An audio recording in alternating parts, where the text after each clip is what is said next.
কোন সেই হতভাগা রোজাদার যাদের রোজা আল্লাহ তাআলার কাছ থেকে কোনো সওয়াব, আল্লাহর কোনো সন্তুষ্টি এনে দিতে পারেই না, বরং সে রোজা অনেকটা অনর্থক, অর্থহীন কাজের মতো। এই সম্পর্কে নবী করিম সাল্লাল্লাহু আলাইহি সাল্লাম বলেছেন, মাল্লাম ইয়াদা কাওলা যুরি ওয়াল আমাল বিহি, যে ব্যক্তি মিথ্যা কথা এবং মিথ্যা কাজ, প্রতারণা, ধোঁকা, মানুষকে ঠকানো, দুই নাম্বারি,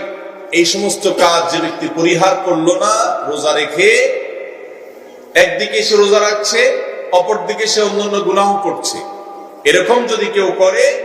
ফালাইসা লিল্লাহি হাজাতুন আইয়াদা তাআমাহু ওয়া শারাবাহু, তাহলে এই রোজাদার ব্যক্তি না খেয়ে যে কষ্ট করলো এবং তৃষ্ণা থাকা সত্ত্বেও তৃষ্ণা নিবারণ করলো না, পান আহার কোনোটাই করলো না, তার এই পান এবং আহার ত্যাগ, এটাতে আল্লাহর কোনো বিশেষ প্রয়োজন নাই। অর্থাৎ এটা একরকম উপবাস থাকা আর তৃষ্ণার্ত থাকা, এটার কোনো মূল্য আল্লাহর কাছে পাওয়া যাবে না। যদি কেউ রমজান মাসে রোজা রাখে কিন্তু পাশাপাশি সমস্ত পাপের দুয়ারও খোলা রাখে। অন্য এক হাদিসে আসছে, নবী করিম সাল্লাল্লাহু আলাইহি ওয়াসাল্লাম বলেছেন, আসসিয়ামু জুন্নাহ, রোজাটা হলো ঢালের মতো। তরবারির আঘাত থেকে যেরকম মানুষকে ঢাল বাঁচায়,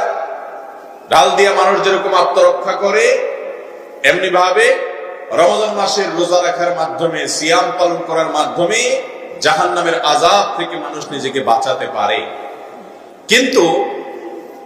সাধারণ ঢাল যেরকম তরবারির আঘাত থেকে মানুষকে বাঁচায়, তখন যদি ঢালটা অক্ষত থাকে,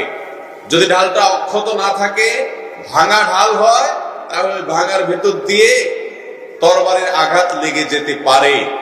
ওই ঢাল তাকে পরিপূর্ণ রক্ষা করে না। ঠিক একই ভাবে নবী সাল্লাল্লাহু আলাইহি ওয়াসাল্লাম বলেছেন, রমজান মাসে কেউ রোজা রাখলো, রোজা রেখে সিয়াম পালন করে সে যদি হারাম কাজ কাম না ছাড়ে, গুনাহের কাজ, পাপের কাজ যদি না ছাড়ে, তাহলে শুধু সাহরি আর ইফতার করে রোজার স্ট্রাকচার তৈরি করে তেমন কোনো লাভ নাই। কারণ এই রোজাও জাহান্নাম থেকে বাঁচানোর জন্য ভাঙা ঢালের মতো পরিপূর্ণভাবে জাহান্নাম থেকে বাঁচাতে পারবে। অতএব কিয়ামতের ময়দানে আমাদের এই কষ্ট করে রাখা রোজাগুলো, এই সওমগুলো আল্লাহ তাআলার কাছে এর বিনিময়ে যেন আমরা পাই, সেটা কি আমরা সবাই চাই কি চাই না? যদি চাই,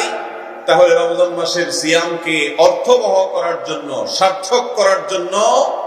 আমাদেরকে সিয়াম সাধনার পাশাপাশি